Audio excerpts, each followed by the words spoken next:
আমরা আলোচনা করব আমাদের আরেকটি গুরুত্বপূর্ণ সি প্রোগ্রাম, সেটি হচ্ছে তিনটি সংখ্যার গড় নির্ণয়ের অ্যালগরিদম, ফ্লোচার্ট এবং সি প্রোগ্রাম লিখো। যেটি আমাদের বোর্ড পরীক্ষায় 2 থেকে 3 বার এই কোশ্চেনটা আসছে।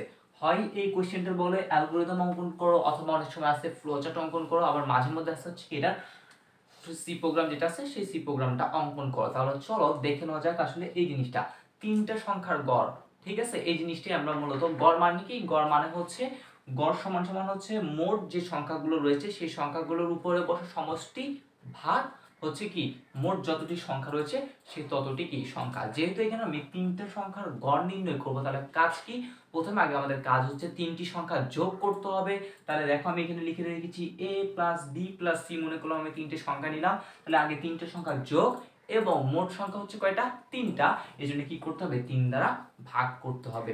ওকে, মাঝে পরীক্ষায় ম্যাক্সিমাম টাইম কয়টা আসছে, তিনটা সংখ্যার গড় নির্ণয়ে এসে থাকে। তাহলে চলো শুরু করা যাক। তাহলে প্রথম কাজ কি, অ্যালগরিদমটা লেখার জন্য প্রথম কাজ হচ্ছে প্রোগ্রামটা আগে শুরু করতে হবে। শুরু করার জন্য আমরা কি লিখবো, স্টার্ট লিখবো। 2 নম্বর কাজ কি, 2 নম্বর কাজ হচ্ছে ইনপুট নিতে হবে তিনটা সংখ্যা, যেখানে আমি লিখলাম ইনপুট হিসেবে a b c এর মান কি করি, গ্রহণ করি। 3 নম্বর স্টেপ, সেটা হচ্ছে আমাদের এভারেজ বা গড় সমান সমান হচ্ছে কি, আমরা যে সূত্রটা ছিল সেই সূত্রটা লিখে দিলাম, অর্থাৎ কি গড় নির্ণয় করো।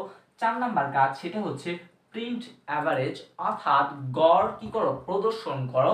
5 নম্বর কাজ, সেটা হচ্ছে কি প্রোগ্রামটা শেষ করি। তাহলে এই 5টা স্টেপের মাধ্যমে আমরা কি করতে পারি, যে কোনো তিনটি সংখ্যা কি করতে পারি, গড় নির্ণয় করতে পারি। এখন আমরা এই যে অ্যালগরিদমটা আমরা লিখেছি সেই অ্যালগরিদমটাকে কোথায় নিয়ে যাই, একটু ফ্লোচার্টে অঙ্কন করার চেষ্টা করি। তাহলে কি হয় দেখো, প্রথমে আমাদের স্টার্ট, আমরা বলেছিলাম স্টার্ট এবং এন্ড যে পার্টটুকু আছে সেই পার্টটুকু একটা ওভাল শেপের ভিতর থাকবে। তাহলে এটাকে দেখো আমি একটা ওভাল শেপের ভিতর রেখে দিয়েছি। 2 নাম্বার কাজ, ইনপুট a, b, c, অর্থাৎ ইনপুট হিসেবে আমি a, b এবং c এর মান গ্রহণ করছি। একটা ইনপুটকে আমরা বলেছিলাম কার মধ্যে লিখা হয়, সামান্তরিকের ভিতরে রাখা হয়। তাহলে দেখো আমি ইনপুট a, b, c একটা সামান্তরিকের ভিতরে কি করলাম, রেখে দিলাম। 3 নাম্বার স্টেপ, সেটা হচ্ছে আমাদের এভারেজ বা গড় সমান সমান হচ্ছে কি a plus b plus c, তারপর হচ্ছে ব্যাকস্ল্যাশ হচ্ছে কত, 3। ঠিক আছে, আর আমরা বলেছিলাম ভাগ মানে কিভাবে, ভাগ মানে হচ্ছে এইরকম ব্ল্যাক স্ল্যাশ দ্বারা আমরা কি করব, লিখব। তোমরা অনেকেই ভাগটা এভাবে লিখতে পারো, কোনো সমস্যা নেই, বাট সি প্রোগ্রামে কিন্তু কি এই সূত্রটাই তোমাকে ইউজ করতে হবে যখন তুমি সি প্রোগ্রাম লিখবা। অনেকেই কিন্তু এইভাবে লিখে a plus b plus c divided by কত, 3। ঠিক আছে, এভাবে তুমি এখানেও লিখতে পারবা, অ্যালগরিদমে লিখতে পারবা, ফ্লোচার্টও লিখতে পারবা, কিন্তু সি প্রোগ্রামে তুমি এভাবে লিখতে পারবা না, কারণ তুমি কিবোর্ডে এইরকম দাগালা কিছু পাবা না। ঠিক আছে, তুমি পাবা কোনটা, এইরকম a plus b plus c, এইটা দেওয়ার পর এই ব্যাকস্ল্যাশের পর কি পাবা, 3, এই জিনিসটাই পাবা। ঠিক আছে, আচ্ছা তাহলে দেখো আমাদের এটা হচ্ছে একটা কি প্রসেসের অংশ। প্রসেসের অংশ কোথায় থাকে, একটা যে আমাদের আয়তাকার যে বক্সটা আছে সেটাতে। তাহলে দেখো আমি average a plus b plus c divided by কত লিখলাম, 3 দিলাম। তারপরে 4 নাম্বার স্টেপ, সেটা হচ্ছে আমাদের প্রিন্ট অ্যাভারেজ, অর্থাৎ গড়টা কি করে প্রদর্শন করতে হবে। প্রদর্শন করা মানে কি, আউটপুট দেখাতে হবে। আউটপুট দেখানোর জন্য আমরা কি করে থাকি, একটা সামান্তরিক ইউজ করে থাকি। তাহলে প্রিন্ট অ্যাভারেজ দিয়ে দিলাম, এবং সর্বশেষ কাজ হচ্ছে আমাদের এন্ডটা লিখতে হবে। এন্ড হচ্ছে কি শেষ করা, শেষ করার জন্য আমরা কি করে থাকি, ওভাল শেপটা ইউজ করে থাকি। তাহলে আমরা এখানে কি করলাম, ওভাল শেপটা ইউজ করে ফেললাম। আশা করি তোমরা সকলেই তিনটি সংখ্যার গড় নির্ণয়ের অ্যালগরিদম, ফ্লোচার্ট একদম ক্লিয়ারলি বুঝতে পেরেছো। এখন আমরা আলোচনা করব হচ্ছে তিনটি সংখ্যার গড় নির্ণয়ের সি প্রোগ্রাম কিভাবে লিখতে হয় সেই জিনিসটা সম্পর্কে। এখন আমরা আলোচনা করব কিভাবে তুমি তিনটি সংখ্যার গড় নির্ণয়ের সি প্রোগ্রামটা লিখতে পারো সেই জিনিসটা সম্পর্কে। আর আমরা 1 থেকে 5 পর্যন্ত, অর্থাৎ যোগফল নির্ণয়, বিয়োগফল নির্ণয়, গুণফল, ভাগফল এবং গড় নির্ণয়ের যে সকল সি প্রোগ্রাম শিখবো, প্রত্যেকটাকে তুমি চাইলে টাইপ 1 এর ভিতর রাখতে পারো। এই টাইপ 1 এ আমরা প্রায় প্রত্যেকটা সি প্রোগ্রামিং, অর্থাৎ অ্যালগরিদম হোক, ফ্লোচার্ট হোক, সি প্রোগ্রাম হোক, সবগুলো দেখতে একদম একই রকম, জাস্ট খালি তাদের কি সূত্রতে একটু একটু চেঞ্জ হবে, বাট আরেক কয়েকটা জায়গায় খালি কি হবে, চেঞ্জ হবে, আর বাকি সকল কিছু কি থাকবে, সেম থাকবে। অর্থাৎ তুমি এই 5টা যে আমরা সমস্যা বলি শিখলাম, সেই 5টা সমস্যা বলিকে তুমি কি করতে পারো, টাইপ 1 এ রাখতে পারো। তাহলে চলো আমরা টাইপ 1 এর সর্বশেষ যে অংশটুকু রয়েছে, অর্থাৎ তিনটি সংখ্যার গড় নির্ণয়ের যে সি প্রোগ্রামটা আছে সেই সি প্রোগ্রামটা একটু কি করে ফেলি। তাহলে ফার্স্ট কাজ হচ্ছে, সি প্রোগ্রাম করার জন্য বলেছি 3টা লাইন অবশ্যই লিখতে হবে।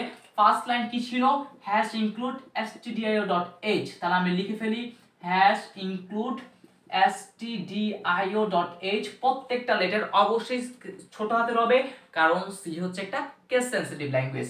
তারপর বলেছিলাম একটা মেইন ফাংশন লিখতে হয়, তাহলে আমি লিখে ফেললাম ইন্ট মেইন নামে একটা ফাংশন। তারপরে বলেছিলাম একটা সেকেন্ড ব্র্যাকেট ইউজ করতে হয়, তাহলে আমি সেকেন্ড ব্র্যাকেট কি করলাম, দিয়ে দিলাম। তারপরে বলেছিলাম লাস্টে একটা সেকেন্ড ব্র্যাকেট রিটার্ন 0, আমরা পরেই দিব, কোনো সমস্যা নাই। তারপরে দেখো এখন এইটার ক্ষেত্রে তিনটা সংখ্যার আমি কি করতে যাচ্ছি, গড় নির্ণয় করতে যাচ্ছি। দেখো তো এই তিনটা সংখ্যার গড় নির্ণয়ের সময় প্রথমে কাজ কি, তিনটা সংখ্যা আগে যোগ করতে হবে, তারপর কি করতে হবে, ভাগ। এখানে কিন্তু একটা কি আছে, ভাগ আছে। আর তুমি একটা জিনিস মনে রাখবা, যখনই তুমি ভাগ পাবা তখনই তুমি ডেটা টাইপ হিসেবে কি করবা, ফ্লয়েট ইউজ করবা। আর কোনো কথা নেই, যখনই ভাগ পাবা ডেটা টাইপ হিসেবে ফ্লয়েট ইউজ করবা। তারপরে এই যে বিভিন্ন সংখ্যা ছিল ইন্টিজার ডেটা টাইপ, তুমি ইন্টিজার ডেটা টাইপ যোগ হোক, বিয়োগ হোক, গুণ হোক, ভাগ হোক, তোমার যদি কনফিউশন থাকে তাহলে তোমার আর কোনো কি দরকার নাই, অর্থাৎ ইন্টিজার ব্যবহার করার দরকার নাই, তুমি ফ্লয়েট ব্যবহার করো, কোনো সমস্যা নাই। তুমি ফ্লয়েট ব্যবহার করে যদি ইন্টিজার ডেটা টাইপ নাও তাও কোনো কি নেই, সমস্যা নেই, ঠিক আছে। তাহলে চলো আমরা এখানে যেহেতু ভাগ আছে তাহলে আমরা কি লিখবো, ফ্লয়েট ডেটা টাইপ নিব। তাহলে আমরা ফ্লয়েট যে ডেটা টাইপটা আছে সেই ফ্লয়েট ডেটা টাইপটা নিলাম। এখন আমরা আসি হচ্ছে আমাদের কোন কোন চলক এখানে ব্যবহার করছি। দেখো ইনপুটে আমি এ বি সি তিনটা চলক নিচ্ছি, তাহলে লিখে ফেলি এ বি সি তিনটা চলক নিয়ে ফেললাম। তারপর হচ্ছে এই এ বি সি কে যোগ করে 3 দ্বারা ভাগ করে যে ভাগফলটা পাবো সেটা কোথায় রাখতেছি, অ্যাভারেজের ভিতর রাখতেছি। তাহলে আমি লিখে ফেললাম এভিজি। লেখার পর আমাদের স্টেটমেন্টটা শেষ, এই জন্য আমি একটা কি দিয়ে দিলাম, সেমিকোলন দিয়ে দিলাম। 2 নাম্বার কাজ কি, তারপর আমি বলেছিলাম আমি যখন প্রোগ্রামটা রান করব একটা কালো স্ক্রিন আসবে, সেই কালো স্ক্রিন আমি যাতে বুঝতে পারি আমি কি চাচ্ছি সেজন্য কি করব, একটা লেখা লিখে দিব। কি লিখবো, এখানে যেহেতু আমি তিনটা সংখ্যা ইনপুট নিচ্ছি তাহলে আমি লিখতে পারি এন্টার দা 3 নাম্বারস, অর্থাৎ তিনটা নাম্বার কি করো, এন্টার করো। ওকে, তাহলে এই লেখাটা তো আমি প্রদর্শন করব স্ক্রিনে, তার মানে কি করব, আউটপুট দেখতে চাচ্ছি। তাহলে আউটপুটের জন্য আমরা কি ব্যবহার করে থাকি, প্রিন্টএফ ফাংশন ব্যবহার করে থাকি। তাহলে প্রিন্টএফ কোটেশনের ভিতরে আমি কি করব, সেই লেখাটা লিখব। কি লিখব, এন্টার দা 3 নাম্বার, ঠিক আছে, এন্টার দা 3 নাম্বার কোটেশনের ভিতরে আমি কি করলাম, লিখে ফেললাম। তোমরা চাইলে তোমাদের মন মতো কিছু লিখবা, ঠিক আছে, অথবা লিখতে পারবে এন্টার দা ফার্স্ট নাম্বার, একটা ইনপুট নিবা, এন্টার দা সেকেন্ড নাম্বার আরেকটা ইনপুট নিবা, এন্টার দা থার্ড নাম্বার আরেকটা ইনপুট নিবা, এটা হচ্ছে তোমাদের মন মতো ব্যাপার। ওকে, তারপরে কাজ কি, তিনটা সংখ্যা যখন আমি দেখবো এরকম ইনপুট নিতে বলতেছে তখন আমি কি করব, ইনপুট নিব। ইনপুট নেওয়ার জন্য ফাংশন কোনটা ব্যবহার করে থাকি, স্ক্যানএফ ফাংশন। তাহলে আমি দেখো আমি এখানে কি লিখব, স্ক্যানএফ ফাংশনটা লিখব। স্ক্যানএফ এর পর কি লিখতে হয়, আমাদের ফরম্যাট স্পেসিফায়ারটা দিতে হয়। ফরম্যাট স্পেসিফায়ার দেখো ডেটা টাইপ আছে কি, ফ্লয়েট, ফরম্যাট স্পেসিফায়ার কি হবে, %f, কোটেশন দিয়ে %f কয়টা দিব, দেখো তো আমরা চলক কয়টা, একটা দুইটা তিনটা চলক নিব, তার মানে ফরম্যাট স্পেসিফায়ারে তিনটা %f দিতে হবে। তাহলে একটা লিখলাম, দুইটা লিখলাম, তিনটা %f লিখে ফেললাম। তারপরে কাজ কি, তারপরে কাজ হচ্ছে এ বি সি মেমোরির কোথায় সংরক্ষিত আছে সেই জিনিসটা কি করব, লোকেট করে দিব। তাহলে আমরা লিখতে পারি অ্যাড্রেস অফ এ, কমা দিতে হবে অবশ্যই, অ্যাড্রেস অফ বি, কমা হবে আরেকটা, অ্যাড্রেস অফ সি, তারপরে এই অংশটুকু শেষ। এখন আমাদের থার্ড কাজ কি করা, সূত্রটা কি করা, অর্থাৎ আমাদের ইনপুট নেওয়া তো শেষ, এখন কাজ কি করতে হবে, মানটা বসাতে হবে। তাহলে আমি মনে করলে হচ্ছে এইখানে অ্যাভারেজ সূত্র, অ্যাভারেজ ইকুয়ালস টু কি হবে, a plus b plus c ভাগ কত, 3। দেখো এইখানে কিন্তু আমি অ্যাভারেজে কিন্তু এটা বড় হাতে দিছি, কিন্তু খবরদার ভুলেও এইখানে এগুলা কখনোই তুমি কি দিতে পারবে না, বড় হাতে দিতে পারবে না। এই সকল যে সি ভাষায় যে সকল কিওয়ার্ড রয়েছে, টোকেন রয়েছে, তারপর হচ্ছে কনস্ট্যান্ট ভ্যারিয়েবল যেগুলো রয়েছে, এগুলো কোনো কিছু তুমি কি করতে পারবে না, বড় হাতে ইউজ করতে পারবে না। তাহলে এতটুকু করার পর দেখো তো এখানে একটা ভুল হয়েছে, সেটা কি, সেটা হচ্ছে আমি স্টেটমেন্টটা তো লেখা শেষ করছি, তার শেষে কি দিই না, একটা সেমিকোলন দিই নাই। তাহলে একটা সেমিকোলন দিয়ে দিলাম। তারপরে এটা দ্বারা কি করবে, একটা গড় নির্ণয় করবে। গড় নির্ণয় করার পর কি হবে, গড় নির্ণয় করার পর হচ্ছে আউটপুট প্রদর্শন করবে। আউটপুট প্রদর্শনের জন্য কোন ফাংশন, প্রিন্টএফ ফাংশন। তাহলে প্রিন্টএফ আমি লিখতে পারি হচ্ছে আমাদের যে এভারেজটা আছে, এইখানে তুমি কিন্তু কি এই এভারেজটা বড় হাতে দিতে পারো। এগুলো কিন্তু আর কোনো কি নেই, কিওয়ার্ড না, কনস্ট্যান্ট না, ভ্যারিয়েবল না, এটা কিছু না। আসলে তুমি এইটার ভিতরে যেগুলো লিখবা সেটা আসলে কি করবে, আমাদের স্ক্রিনে প্রদর্শন করবে। স্ক্রিনে তো বড় হাতে ছোট হাতে সবকিছু লিখতে পারি, কিন্তু এই প্রোগ্রামে যে ভিতরের অংশটুকু সেগুলো লিখতে পারবো না। তাহলে average is equals to percentage, কোনটা ব্যবহার করতেছি, ফ্লয়েট ডেটা টাইপ। তাহলে আমি কি দেব, ফ্লয়েট দিব। এইখানে আমরা এটা দিলাম, দেওয়ার পর আমি কি দিব, কমা দিব। কমা দিয়ে দিতে পারি হচ্ছে কি আমাদের সেই যে অ্যাভারেজের যে মানটা আছে সেই মানটা এখানে কি করতে হবে, বসাতে হবে, ঠিক আছে। আর আমি এখানে একটু করে ছোট করে দিই, যেহেতু এখানে হচ্ছে আমাদের ফ্লয়েট আছে, আমি জাস্ট %2f দিলাম।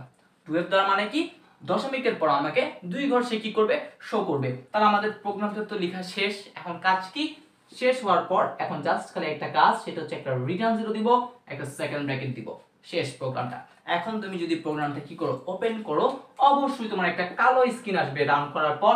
সেই কালো স্ক্রিনে লেখা থাকবে হচ্ছে এরকম, এন্টার দ্য 3 নাম্বার, প্রথমে এই লেখাটা লেখা থাকবে। তারপরে কাজ কি, তুমি ঠাস ঠাস করে 3টা নাম্বার কি করে দিবা, ইনপুট দিয়ে দিবা। 3টা নাম্বার মনে করলাম, প্রথমে 1 ইনপুট দিলা, এন্টার ক্লিক করলা, তারপর 2 ইনপুট দিয়ে এন্টার দিলা, তারপর হচ্ছে 3 ইনপুট দিয়ে কি করলা, এন্টার দিলা। 3টা সংখ্যা যখন এন্টার দিবা, তারপর দেখবা সাথে সাথে এরকম একটা জিনিস চলে আসছে, এভারেজ ইজ ইকুয়ালস টু, এই যে এভারেজটা হচ্ছে আমাদের কত হবে, 2 হবে। তাহলে 2টা লেখা দিবে, সাথে সাথে 2 এর পর 2টা ঘর পর্যন্ত কি দিয়ে দিবে, 2টা শূন্য দিয়ে দিবে, অর্থাৎ 2.00 এই লেখাটা চলে আসবে। কারণটা কি, আমি চেয়েছি দশমিকের পর কয় ঘর দেখতে, 2 ঘর দেখতে চেয়েছি, ঠিক আছে। তাহলে এটাই হচ্ছে আমাদের সেই তিনটি সংখ্যার গড় নির্ণয়ের যে ফ্লোচার্ট, অ্যালগরিদম এবং সি প্রোগ্রাম সম্পর্কিত একদম বিস্তারিত আলোচনা।